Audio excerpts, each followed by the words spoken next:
भागवत महापुराण की जय। जय जय श्री राधे श्याम। अपने ताज स्थान पर बैठ जाएं।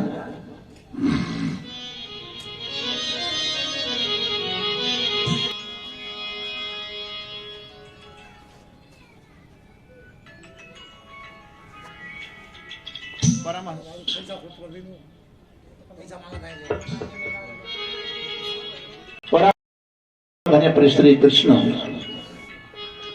परम आदरणीय श्रीमद् भागवत महापुराण, परम आदरणीय सद्गुरुदेव भगवान व संत भगवान, परम आदरणीय हमारा संकीर्तन मंडल, परम आदरणीय भक्त समाज, भक्ति स्वरूपा बहन बेटी मैया पिता पुत्र भैया, आप सभी के चरणों में मेरा जय श्री कृष्ण। जय श्री कृष्ण।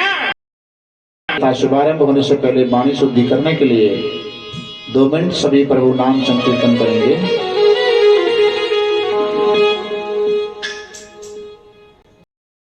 आधार मन हरि बोल, जय हो। जय जय राधार मन हरि बोल, जय जय राधार मन हरि बोल, जय जय राधार मन हरि बोल,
की जय। जय श्री राधे श्याम।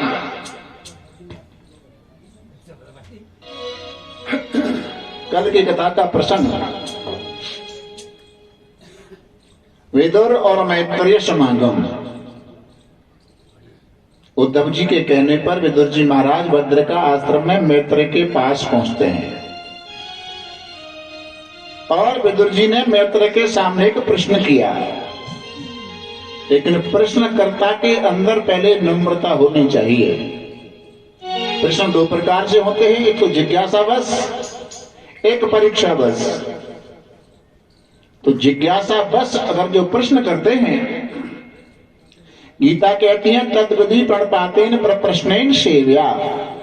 प्रश्नकर्ता का हो, उत्तरदाता की सेवा करें, और जब वो उत्तरदाता की सेवा करेंगे तब बाद में प्रश्न करेंगे तो गूढ़ तत्व साधु दुरावहि आरत अधिकारी जही पावहि। जो आपने प्रश्न किया है उसका ही उत्तर नहीं मिलेगा, बल्कि उनके अंदर जो कुछ छुपा हुआ है सारे सार को आपको सुना देंगे। जय हो। प्रश्न क्या किया? सुखाय कर्माण करो को न तई सुखम न द्वीपारवम। महाराज दुनिया में इंसान कर्म करते हैं, सुख की इच्छा, मैं कर्म करूं मुझे सुख मिले, लेकिन चाहते हुए इंसान को सुख नहीं मिलता, दुख क्यों मिलता है? कोई नहीं चाहता मुझे दुख मिले, लेकिन दुख मिलता क्यों है? मैत्रेय कहते हैं विदुर कर्म करना तो बाद में होगा, जिस वस्तु के लिए हम कर्म कर रहे हैं पहले उसकी खोज करो, वो सुख नाम की वस्तु रहती कहाँ है? सुख को हम संसार में खोज रहे हैं और संसार में सुख है नहीं। क्यों? ये परमात्मा का स्वरूप है कि सर्व दुखों की निवृत्ति और परमानंद की प्राप्ति। संसार संशय धन आर माने दुख, जो दुखों का घर है उसी का नाम है संसार। और दुखों के घर में सुख खोज रहे हैं, नहीं मिल सकता। कस्तूरी कुंडल वे मृग ढूंढे बन माही। ऐसे घट घट राम है ये दुनिया जानत ना। कस्तूरी मृग की नाभि में रहती है, लेकिन वो कस्तूरी ढूंढने के लिए जंगल जंगल भटकता है। हम सुख को संसार में खोज रहे हैं, लेकिन अपना जो सुख है, आत्म सुख है, तो अपने हृदय आकाश के अंदर है।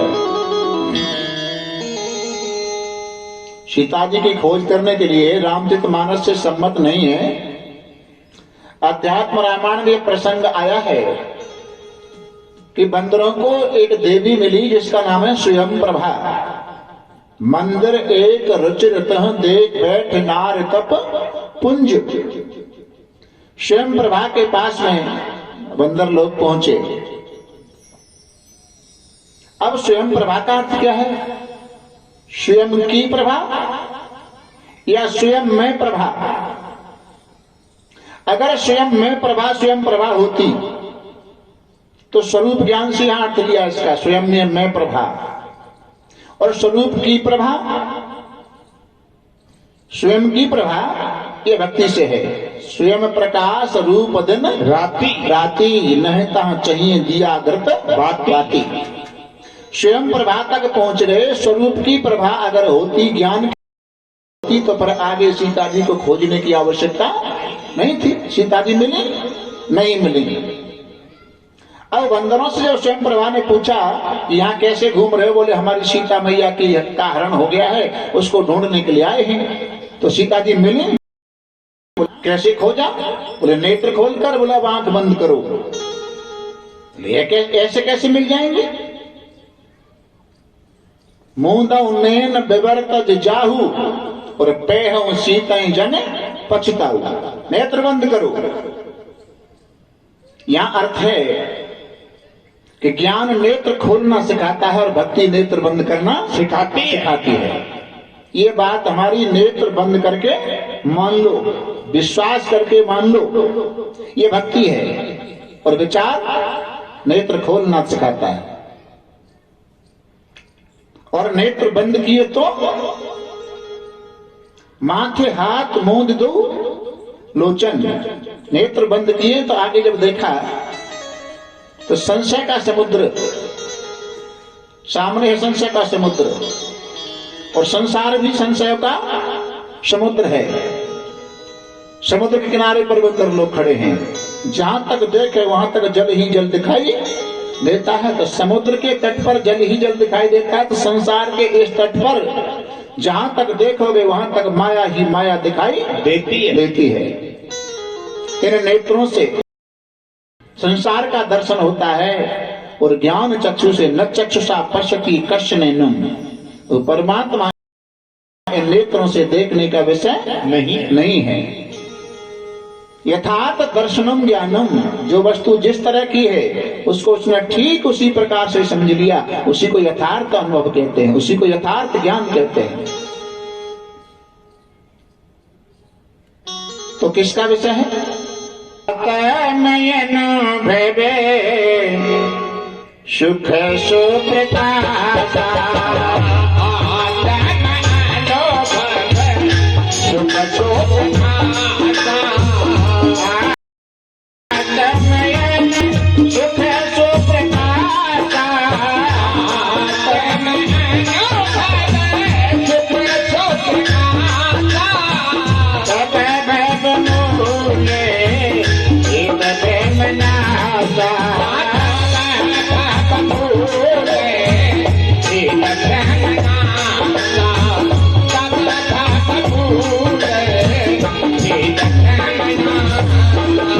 आत्मा अनुभव का विषय है। एक बार एक शिष्य ने अपने गुरुदेव से कहा, गुरुदेव, व्यक्ति सत्संगी व्यक्ति सब आत्मा आत्मा आत्मा चिल्लाते हैं, कहीं आत्मा का दर्शन हो सकता है? गुरुदेव उसके भाव को समझ गए, इसके अंदर जिज्ञासा नहीं है, अहंकार बस पूछ रहा है। गुरुजी ने कहा, प्रणाम किया ना, कुछ कोई ऐसे आग्रह निवेदन नहीं किया, तू तो आदेश के अनुसार पूछ रहा है। बोले प्रणाम करने से, साष्टांग दंड में प्रणाम करने से आत्मा दिख जाएगी? तो मैं एक बार नहीं 4-6 बार कर दूं? बोले एक बार 4-6 बार नहीं, एक बार। और गुरुजी के चरणों में जैसे उसने एक बार लंबा लेटकर साष्टांग दंडवत प्रणाम किया, गुरुजी ने आशीर्वाद की जगह पर उसकी पीठ में कस के जोर से घूंसा मारा, एकदम कराहते गला, अरे गुरुजी आत्मा दिखाई जाती है। बोले क्या हुआ? बोले ये पूछो क्या नहीं हुआ। इतनी जोर से घूंसा मारा है, मेरी पीठ में दर्द हो रहा है। दर्द हो रहा है? बोले हाँ। तो दिखाना कितना बड़ा है दर्द। गुरुजी ने कहा दिखाइयो कितना बड़ा दर्द है। अरे गुरुजी कहीं दर्द दिखता है? तो फिर आवाज कर रहा होगा तो कान लगा के सुन लूंगा। अरे गुरुदेव नहीं तो दर्द सुनाई देता है ना दिखाई देता है, फिर तू कैसे कह रहा है कि मेरे दर्द हो रहा है? शिष्य ने कहा मैं दर्द का अनुभव कर रहा हूं। तो बोले ऐसे ही आत्मा का भी अनुभव ही होता है, न दिखता है ना सुनाई देता है। यतो वाचो निवर्तन्ते अप्राप्य मनसा सह, जहां से मन और वाणी दोनों की गति लौट आती है, ऐसा है वो आत्मा का सुख। और राम जी शबरी मां से कहते हैं, शबरी मेरी भक्ति करने का यथार्थ फल यही है क्या?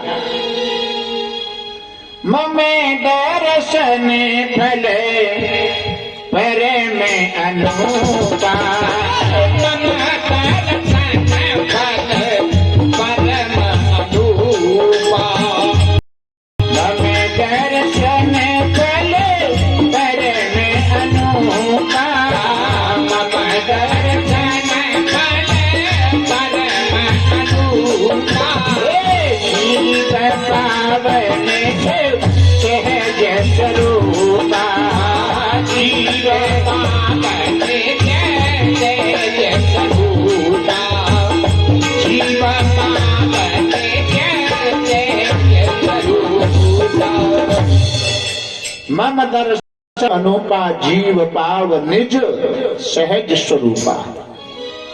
अपने स्वरूप की अनुभूति हो जाना ही यथार्थ फल की प्राप्ति है। तो स्वरूप नित्य प्राप्त है और परमात्मा नित्य प्राप्त है, संसार अप्राप्त है। लेकिन हम अप्राप्त के पीछे पड़े हैं। जैसे काम क्रोध लोभ मोह कहते हैं। लोभ कहते हैं कि अप्राप्त वस्तु की प्राप्ति की इच्छा करना, वो लोभ है।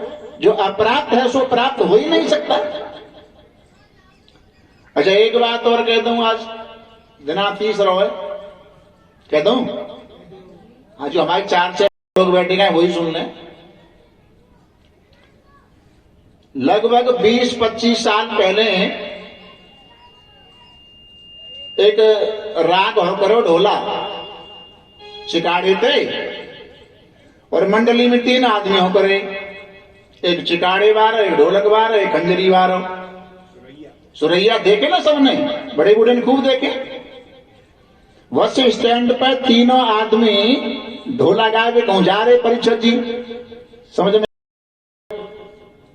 और वहां के सेठ मिल गए, बोले भाई ये कहाँ जा रहे हो? बोले ढोला गाए हुए। तो बोले हमारे यहाँ गाए दो। हमें तो गानो कहूँ गप्पाला। सेठ जी ढोला वारे लिवाला। शाम को बोले जो बताओ तुम पर पैसा क्या आमत है? सही पैसा आमत तो पहले 58 54 रुपया ये चलो करे, अब तो 58 54 बंद है। और 58 54 बंद होंगे क्या? हमारे यहाँ तो खूब चल रही है। जय हो। 58 54 तुम पर कोई न ले तो कोई बात ना, लेकिन हम पर खूब चल रही है। बोले हम पर 2 रुपया आमत है। तो सांझ में तो बढ़िया खातरदारी करी, ढोला बारे न की, परामटे बूरो सब्जी अचार बटार जाने कहा का। रात में ढोला करवाना, चुके दिन में दुकान चलानी है। रात में बढ़िया एक 4 पर तखत पे बिस्तर लगा दे, बोले जा पे बैठ जाओ और जे पकड़ो अपे 2 रुपया, जे पकड़ो अपे 2 रुपया, 2 तुम पे आमत है, ठेका है 2 रुपया में। और अपनी ईमानदारी तो जहां कहूं गांव मत हो उतने घंटा हमारे यहाँ गाय दे, और हम जा रहे हैं सोए, हम जा रहे हैं अपने घर सोए। तो जब गांव का आज अब की कथा तो मैं ऐसी है कि जितना तो कहना हो तू कह दे, हम खा रहे हैं 5 तो 5 तो 1 आध घंटा में कभी जा रही है, बात तो पहुंच रही है। ये बाहर के लोग आए हैं, ये काटेंगे नहीं, कोई बात ना खराब है रही। 5 बहन लगे हुई 5 में वही लगे रहे हैं। और कचू तो ऐसा है कि जब भाग रही 5 का रोज मिलेगी 2 बार ढिले हो।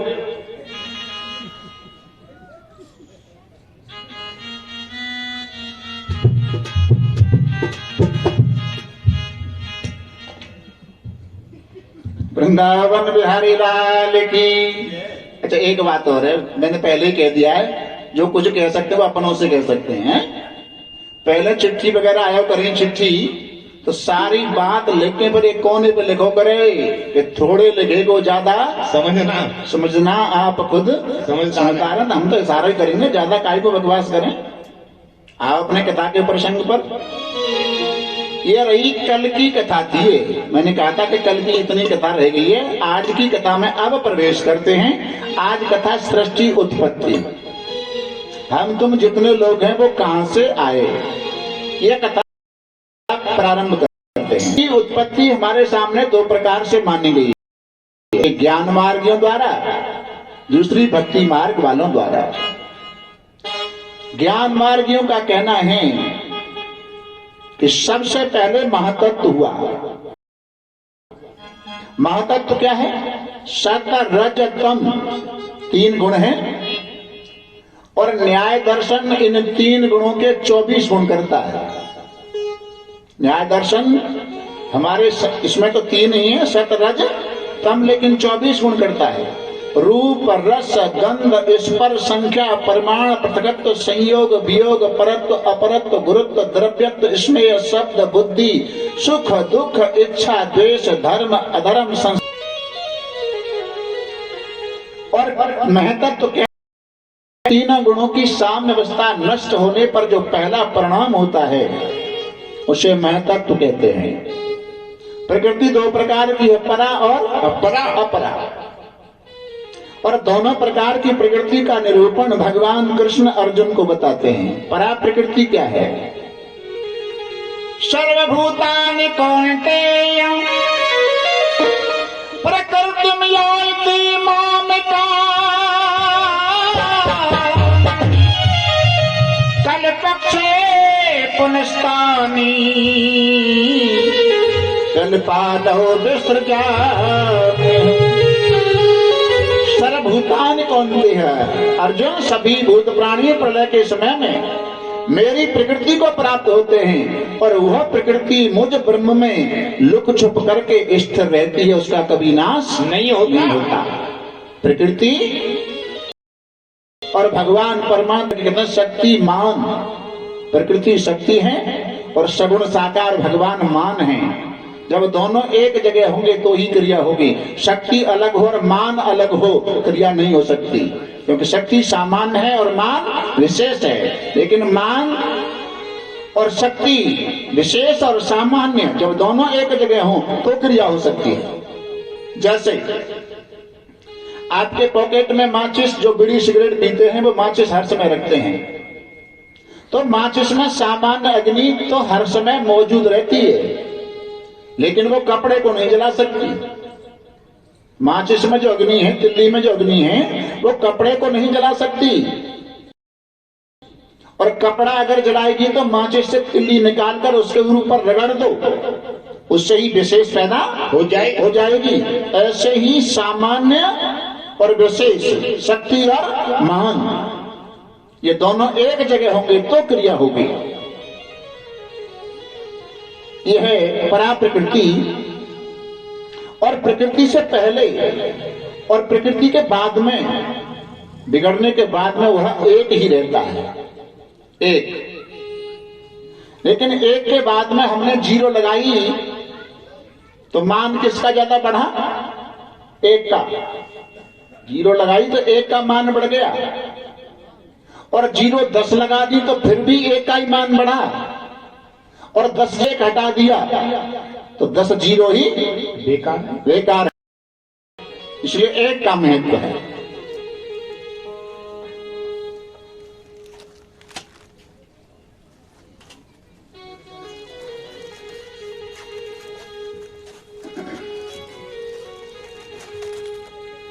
इस संसार की गतिविधियों पर नहीं अधिकार किसी का है, जिसको हम परमात्मा कहते सब खेल उसका है।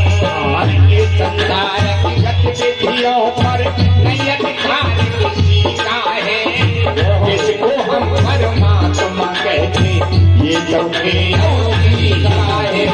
संसार की गतिविधियों पर नहीं अधिकार किसी का है, जिसको हम परमात्मा कहते सब खेल उसी का है।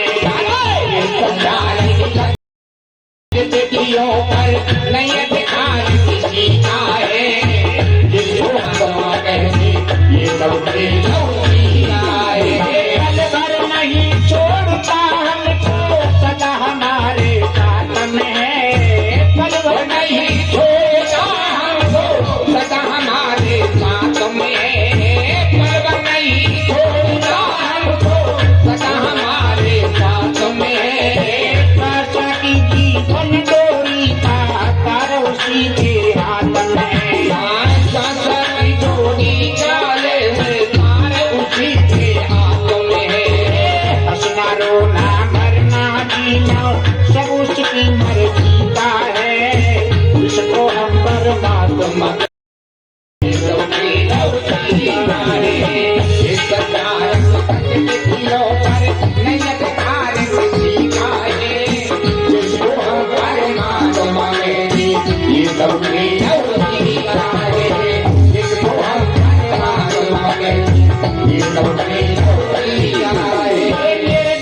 धनी हो मेरे धन ज्ञानी मूर्ख ज्ञानी हो मेरे धनी हो मेरे धन ज्ञानी मूर्ख ज्ञानी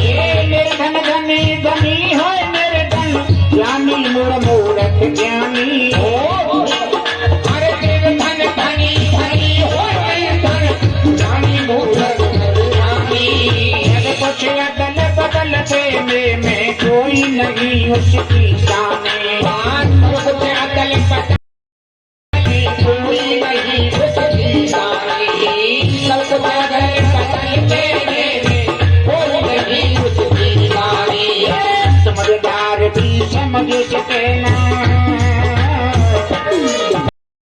समझदार भी समझ सके ना ऐसा अजब तरीका है इसको हम परमात्मा कहते ये सब खेल उसी का है समझदार भी समझ सके ना समझदार भी समझ सके ना ये कैसा तरीका है इसको हम परमात्मा कहते ये सब खेल है ओ धरती काली पीली हरे बन आसमान का रंग नीला ओ धरती पीली काली हरे रंग आसमान का रंग नीला धरती पीली काली हरे रंग आसमान का रंग नीला सूर्य सुनहरा चंद्रमा शीतल ये सब उसकी है लीला सूर्य सुनहरा चंद्रमा शीतल ये पूरी सब है लीला सूर्य सुनहरा चंद्रमा शीतल ये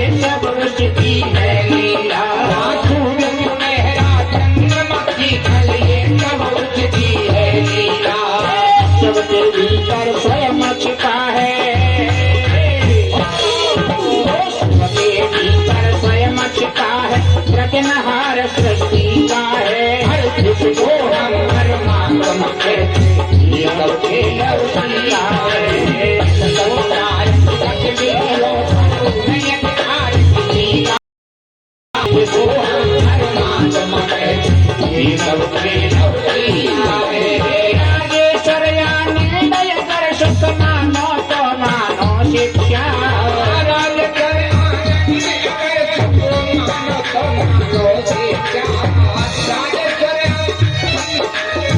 राजेश्वर आनंदय कर सुख पाओ तो मानो शिक्षा राजेश्वर आनंद अगर सुख पाओ तो मानो शिक्षा कभी अभिमान मिला दे उसकी इच्छा में अपनी इच्छा कभी अभिमान मिला दे उसकी इच्छा में अपनी इच्छा कभी अभिमान मिला दे उसकी इच्छा में अपनी इच्छा भक्ति भाव से भज लो प्यारे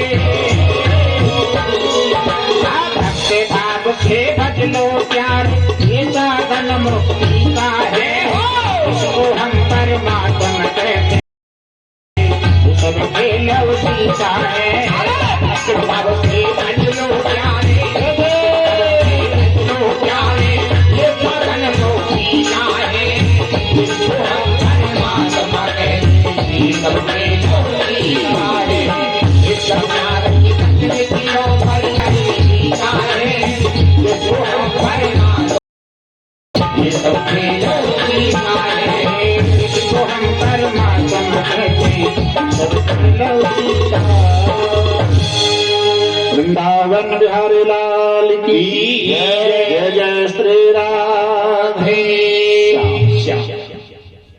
परा प्रकृति और अपरा प्रकृति अपरा प्रकृति 8 तत्वों से बनती है भूम रापो अनल वायु खम मनो बुद्ध रेव च अहंकार यति में भिन्ना प्रकृतिर अष्टधा 5 तत्व मन बुद्धि अहंकार इन 8 तत्वों से अपरा प्रकृति बनती है। मानस में 2 चौपाइयां हैं बड़े भाग्य मानस तन पावा और पंच रचित यह अदम शरीरा शरीरा दोनों ही चौपाई गोस्वामी जी महाराज की हैं। एक तो बड़े भाग्य बता रहे हैं और एक इसको अधम बता रहे हैं। बड़े भाग्य कब हैं? 84 लाख योनियों को 4 भागों में वितरण किया। उद्भिज, स्वेदज, अंडज, जरायुज। इनको कोष कहते हैं, इन कोष को कला भी कहते हैं। उद्भिज में एक कोष होता है, अन्न में कोष। में 2 कोष होते हैं, अन्न में कोष और प्राण में कोष। अंडज में 3 कोष होते हैं, अन्नमय कोष, प्राणमय कोष, विज्ञानमय कोष। जो अंडे से पैदा होते हैं उनमें 3 कोष होते हैं, विज्ञानमय कोष और होता है। जरायुज में 4 कोष होते हैं, अन्नमय कोष, प्राणमय कोष और विज्ञानमय कोष। पक्षियों में मन होता है, जो जरायुज हैं उनमें 4 कोष होते हैं, मनोमय कोष भी होता है, विज्ञानमय कोष भी होता है। कि हेत अन्न हित पशु पक्षी जाना जाना मानस तन उन ज्ञान निधाना। और मनुष्य 5 कोष होते हैं, अन्नमय कोष, प्राणमय कोष, मनोमय कोष, विज्ञानमय कोष और आनंदमय कोष। अपनी आनंदमयी स्थिति को जान, आनंदमय स्वरूप को जान लिया तो बड़े भाग्य मानस तन पावा। और आनंदमय स्थिति को नहीं जान पाए तो पंच रचित यह अधम शरीरा। एक तो होते हैं बड़े भाग्य और एक विशेष होते हैं अति बड़भागी। बड़भागी, अति बड़भागी और बहुत और बड़भागी, अतिशय बड़भागी। और चौथे होते हैं परम बड़भागी।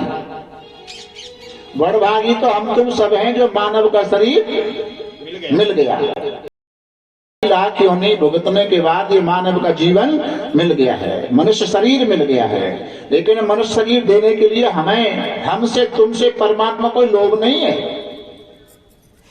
लेकिन कब हम के कर करना नर देही देख ईश बिन हेत सनेही। बिना किसी कारण के हमको तुमको एक बार ये मौका मिला है तो बड़े भाग्य तो हो गए कि मानव जीवन मिल गया। लेकिन पेपर 100 नंबर के होते हैं और 100 नंबर के पेपर में अगर कोई छात्र, कोई विद्यार्थी 33 नंबर लावे तो 3rd डिवीजन बनेगी उसकी। 100 नंबर वाले की 100 नंबर में से 33 नंबर लाया तो 3rd डिवीजन है। इसका अर्थ है कि 3rd डिवीजन वाले को नौकरी प्रोग्रेस नहीं हो सकती है, भले ही उसकी साल बच जाए, क्लास में से दूसरी क्लास में पहुंच सकता है, साल बच गई है। लेकिन 33 नंबर किसी काम के नहीं है। और 50 नंबर आए तो कम से कम सेकंड तो बनेगी। 75-80 आए तो डिक्टेशन बनेगी। तो 33 नंबर तो किसी काम के है नहीं। और 33 नंबर वालों को अगर देखना चाहे तो वृंदावन गोवर्धन चले जाओ, परिक्रमा मार्ग में 100 33 नंबर वाले हैं। आदमी तो बन गए लेकिन 33 नंबर मिले हैं वो किसी काम के नहीं है, किसी काम के नहीं है। ये बड़भागी तो सब हैं, 33 नंबर वाले भी हैं और हम तुम हैं वो भी है बड़भागी। लेकिन अतिशय बड़भागी, अति बड़भागी। अति बड़भागी का अर्थ है कि मानव जीवन मिलने के बाद शास्त्रों के अनुकूल, गुरु के बताए रास्ते पर अगर चल पड़ते हैं तो वो हैं अति बड़भागी। अतिशय बड़भागी, अतिशय बड़भागी वो होते हैं कि जिन भक्तों के पास स्वयं भगवान चल करके आते हैं, जय हो, वो अतिशय बड़भागी हैं। और वो हैं परम बड़भागी हैं रामचरितमानस में जटायु जी महाराज, जिन्होंने राम की गोद में अपने प्राण त्याग दिए, वो परम बड़भागी हैं। अहिल्या अतिशय बड़भागी हैं। अहिल्या के आश्रम पर विश्वामित्र राम लक्ष्मण को लेकर जा रहे तो सुनसान जंगल के जैसा दिखाई दिया, आश्रम जैसा दिखाई दिया। राम जी ने इशारा किया, आश्रम एक दीक मग माही, खग मृग जीव जंतु नहीं। एक भी पक्षी वगैरह कोई चहचहाट भी नहीं है। राम जी से कहा, देखो महाराज, ये आगे जो आश्रम है ना, यह सुनसान जगह जैसी दिखाई दे रही है, ये गौतम ऋषि की नारी अहिल्या, जिसको पति का साप लग गया, ये उसका आश्रम है। शापित होने की वजह से अहिल्या को गौतम ऋषि का साप लगा, तो ही कहा कि गौतम नारी साप लगा है। अगर उसमें यह भी लिख सकते थे कि गौतम नारी पाप बस साप लगा है। इतनी कथा को जब बताया तो लक्ष्मण जी ने यहां कि महाराज, जो पति के साप से शापित हो गई हो उसकी कथा क्या हो सकती, उसकी तो कोई व्यथा होगी। उसकी तो कोई विधा होगी। राम जी ने तुरंत रोक दिया, लक्ष्मण विचार करो, क्या जिस कथा को संत कहे, कथा कौन कह रहे हैं? विश्वामित्र। गाद सून सब कथा सुनाई, विश्वामित्र कथा कह रहे हैं। जिस कथा को संत कहे और भगवंत सुने, मैं सुनूंगा।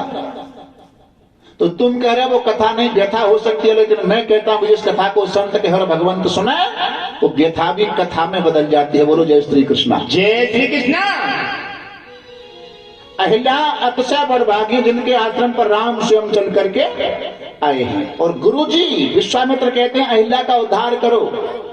राम जी कहते हैं अरे हमसे आदेश कर रहे हो आप इस बात के लिए, आप तुम्हारे गुरु हो, गुरु का दर्जा रखते हो, आप कर दो ना। विश्वामित्र कहते हैं अपने अपने विभाग की बात है, अलग अलग हो सकता है, हमारे विभाग की बात नहीं है, तुम्हारे विभाग की बात है, इस काम को तुम ही करो। और जटायु जी कौन है? परम बड़भागी, राम काज कारण तन त्यागी, हरिपुर गयो परम बड़भागी। तो अपने बड़भागी बने, बड़भागी तो बन गए, अत बड़भागी बने, अक्षय बड़भागी बने, और हो सके तो परम बड़भागी भी बन सकते हैं, बन सकते हैं। मानव जीवन मिल गया है तो पशु तन की पन ही बने। यहां पर हमारे गुरुदेव कहा करते थे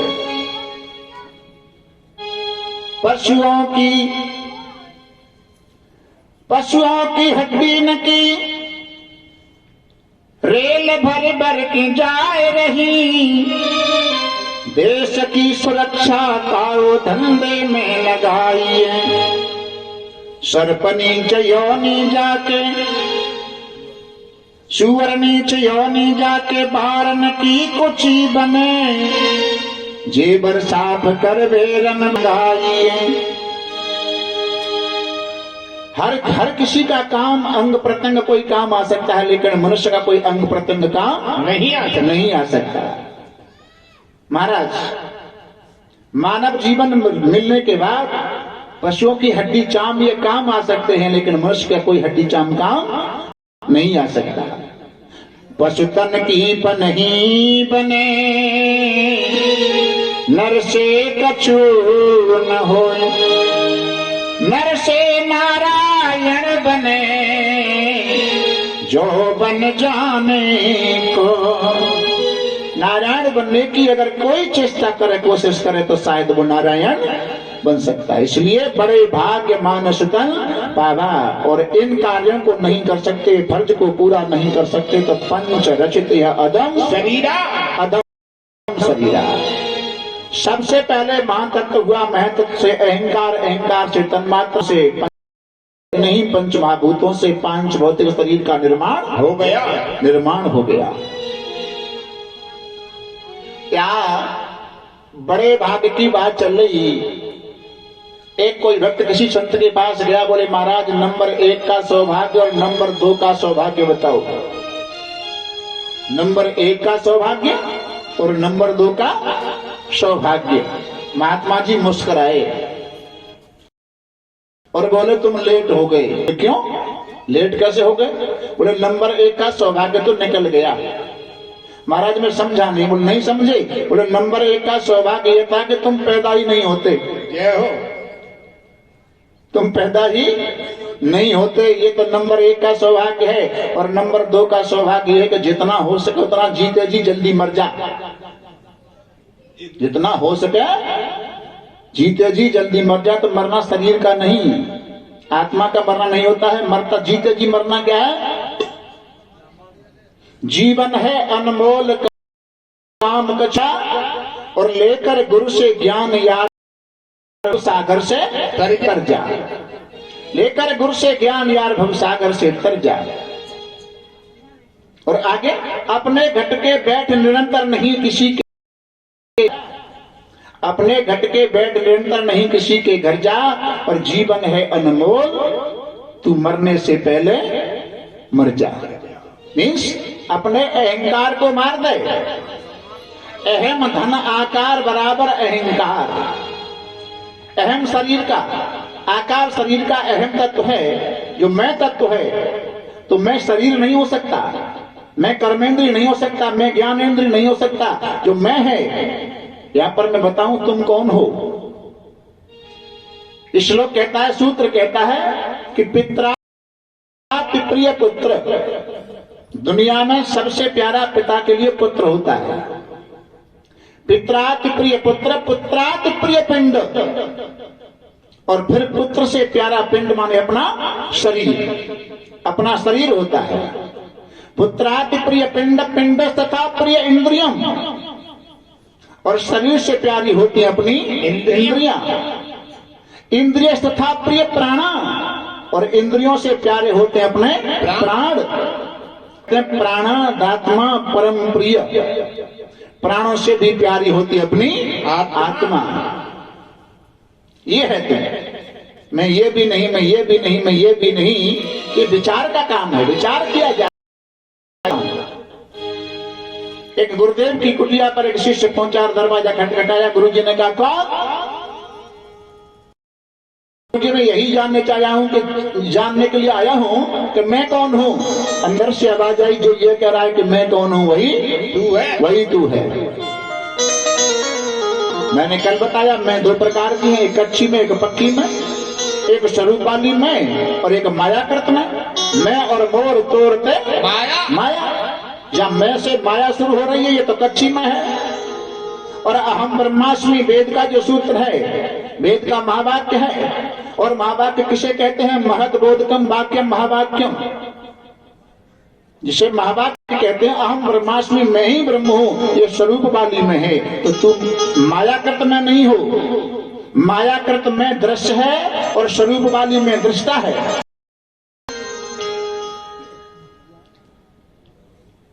अपने कथा के प्रसंग पर हम यहां आते हैं। यह तो ज्ञान मार्गियों की सृष्टि है। भक्ति मार्ग वाले ब्रह्म सूत्र में एक सूत्र आता है, यथा संकल्प तथा नियत लोका। उन परमात्मा के संकल्प हुआ। अब संकल्प किसका कार्य है? संकल्प और विकल्प ये मन के कार्य हैं। रामायण में कौशल्या मैया को महलों के अंदर जब तुलसीदास जी कहते हैं, भाई प्रकट कृपाला दीन दयाला कौशल्या हितकारी, तो वहां निराकार का निरूपण किया है कौशल्या जी ने। अप्राणो यमुना शुद्ध इत्यादि श्रुति ब्रवी। आप दर्शन जो दे रहे हो तो आप कैसे हो? अप्राणो, आमान नहीं, आपके प्राण नहीं है, आपके मन भी नहीं है। श्रुति ब्रवीत, ब्रवीत माने कहती है, श्रुति कह रही है। और गोस्वामी जी कह रहे हैं कि बिना पके चले सुनाए बिना काना। तो मन का कार्य क्या है? संकल्प और विकल्प। ये होते किसके? वो जहां अंतःकरण होता है। अंतःकरण क्या है? मन बुद्धि चित्त और अहंकार। इसको वेदांत वाले अंतःकरण कहते हैं और भक्ति वाले मार्ग वाले इसको जीव कहते हैं। जहां मन है वही संकल्प होगा। संकल्प क्या है?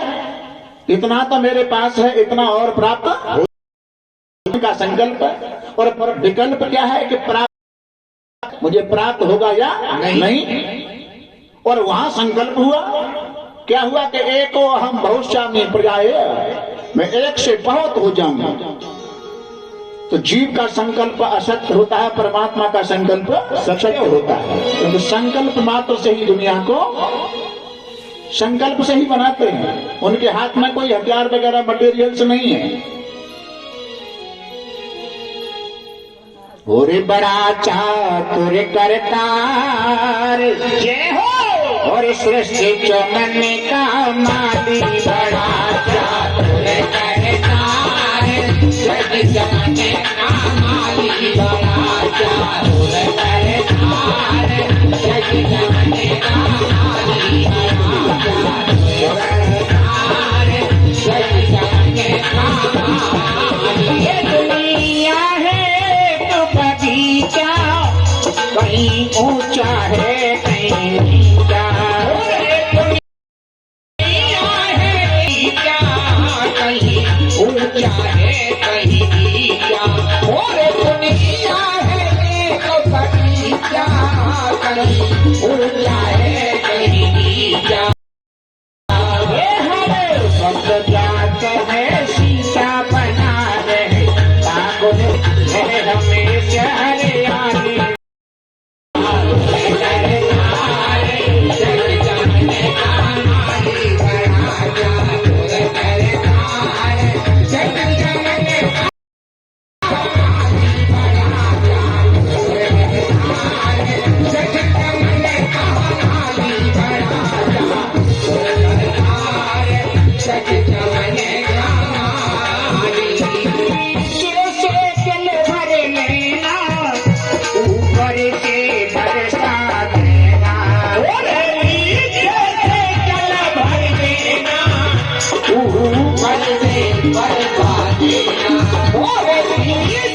पता नहीं काया रहे तुम्हारे कभी रहना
भगवान की जय। जय जय श्री राधे श्याम।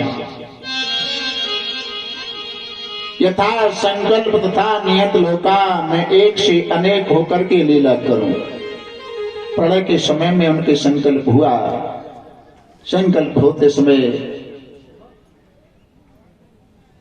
उनकी नाभि से एक कमल निकला और कमल से जगतपिता ब्रह्मा जी की उत्पत्ति होती है।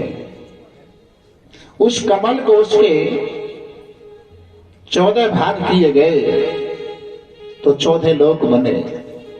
यही 14 लोक विराट भगवान के अंग प्रत्यंग हैं। नाभि से ऊपर 7 और नाभि से नीचे 7। भू भुवः स्वः मह जनः तपः सत्य अतल वितल सुतल तलातल रसातल महातल पाताल। और उस कमल की दंडी में बैठकर ब्रह्मा जी प्रलय के अंदर जा रहे हैं। जानना चाहते हैं मेरा जन्मदाता कौन है, लेकिन जान नहीं पाए। अगर वो जान जाते तो अगोचर नहीं कहता, पर वो इंद्रियों का विषय हो जाता हो जाता है। वो इंद्रियों का विषय नहीं है। इसलिए तुम हो एक अगोचर सबके प्राण पति। और जल के अंदर से बाहर निकल करके आए। महाराज ब्रह्मा जी ने दिव्य 100 वर्षों तक तपस्या की, क्योंकि उनको आकाशवाणी के द्वारा बताया वर्णमाला में 36 व्यंजन 12 स्वर। 36 व्यंजन में 2 अक्षर आते हैं। वर्णमाला का 21वां अक्षर है ता, और ता और पा। तपह तपन गुरु, तपस्या करो। तपस्या की गई, लंबे समय तक की गई, 100 वर्षों तक की गई। हमारे वर्ष में देवताओं के वर्ष में अंतर होता है। हमारा जो वर्ष होता है वो मानवीय हिसाब से 360 दिन का होता है, और उनका दिव्य वर्ष कैसा है? 4,32,000 वर्ष की कलयुग की उम्र है। 4 लाख वर्ष, और उस उम्र में से अभी लगभग 5,600 वर्ष निकले हैं कलयुग की उम्र में से। और अब क्या कहते हैं? अब तो कलयुग आ गया, अभी आया नहीं आएगा। इसके दूना है द्वापर। 4,32,000 का दूना हो गया 8 लाख वर्ष। एक द्वापर की उम्र है। इसके त्रिगुणाएं त्रेता 12,96,000 वर्ष। इसके चौगुना है सतयुग 17,28,000 वर्ष। इन चारों युगों की उम्र पूरी होने पर एक चतुर्युग होता है। एक चतुर्युग, और ऐसे ही 71 चतुर्युग जब एक बार में निकल जाते हैं तब एक मनवंतर होता है, और इतने दिन का ब्रह्मा जी का एक दिन होता है। बोलो जय श्री कृष्णा। जय श्री कृष्णा। इतने लंबे समय तक दिव्य तपस्या की गई, और तपस्या जब पूरी होने को आई तो उनको आदेश मिला संतति करो, संतान पैदा करो। उस समय सबसे पहले ब्रह्मा जी के कंठ से 2 शब्द निकले, ओंकारस्य अथ शब्दस्य द्वावे तो ब्रह्मण्य परा कंठम भित्वा विनर्यातो तेन मांगलिका विमौ। कंठ से 2 शब्द निकले, ओम और अथ।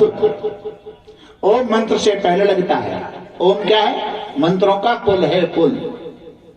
जैसे हमारे आचार्य जी हवन कराते हैं, मंत्र बोलते हैं, और मंत्र के सामने अगर ओम शब्द नहीं लगाया तो वो मंत्र जिस